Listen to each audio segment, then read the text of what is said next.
you, Joe. You okay, Joe? I care you, Joe. Stand. Just stand. Oh, rigid snag swaying. To sea. To sea. Hold to. Sea wash. Stand. Her faint weight shoring me. Stand. Cheek and palm pressing me. Stand. Marked and inked and pressed upon. Whole generations numbly to see. Earth from her rising, whisk. Soil, whisk. Damned and rising. Away! Her eyes rising. Say nothing. Red glow. Nothing. Breathe. Breathe. Earth from her rising. Away!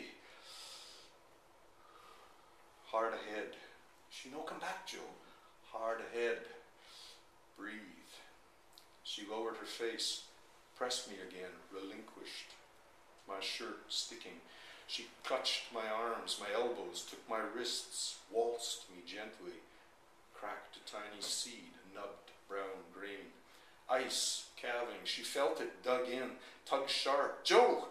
I fell free and hard, unbolted, pitched to the foam and whipped through to my stone skull submerging. Seabed.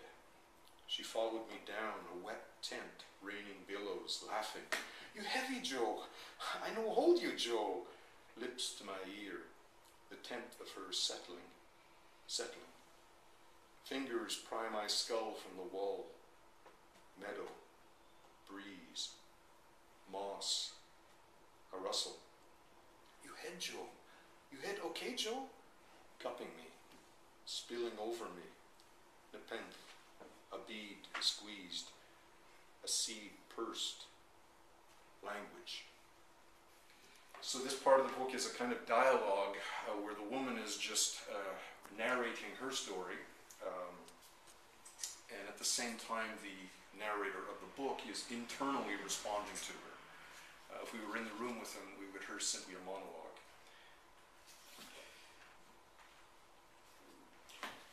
Wouldn't it be wonderful to live in a place like this? I mean, it's so quiet all day. Back home, there's just endless traffic. Even in the middle of the night, there's this dull roar. It never stops. And the worst of it is, you don't even notice it after a while. You get used to it. It isn't until you get to a place like this that you realize how mad life really is back home. Do you know what I mean? I mean, this is the best thing that could have happened to me, really, in a way, really. Being forced to stop moving for a while and having to just sit here all day. It's like I've got the whole world to myself. I mean, I know you're in there, but honestly, you're as quiet as a church mouse. Sometimes I hear your chair scrape or the bed creak, but half the time I'm never sure if you're alive or dead. Sometimes I think I should send Maria in there to check if you're still breathing, but Maria says, no, we mustn't disturb you. She's very protective of you, you know. Wrapped in her voice, held close to her side, walking me narrower and narrower to the appointed end. Lethargy, lethe, forgotten, the rest. Again this morning, almost glimpsed, cover of darkness slipped through. I woke and turned, and it was gone. Forgotten the rest. Sarah says she's never met anyone she can talk to like Dave.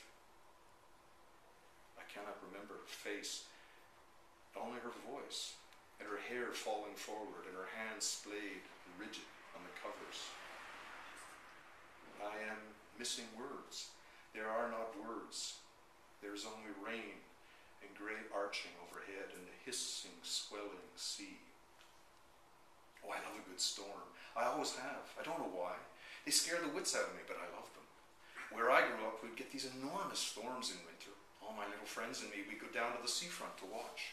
The waves were so big they'd come right over the promenade and crash onto the road. I used to love that. I used to hope they'd wash the whole bloody town away and there'd be nothing left but the cliffs and the birds and the sea.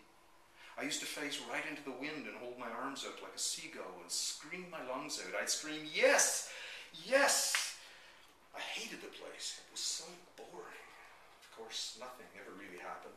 Just a few flooded shops along the front and a sign or two knocked down by the wind. But God, I love those storms. The drift of her voice. She who, the voice that turns me softer than a hand, she who, and each turning a momentary airing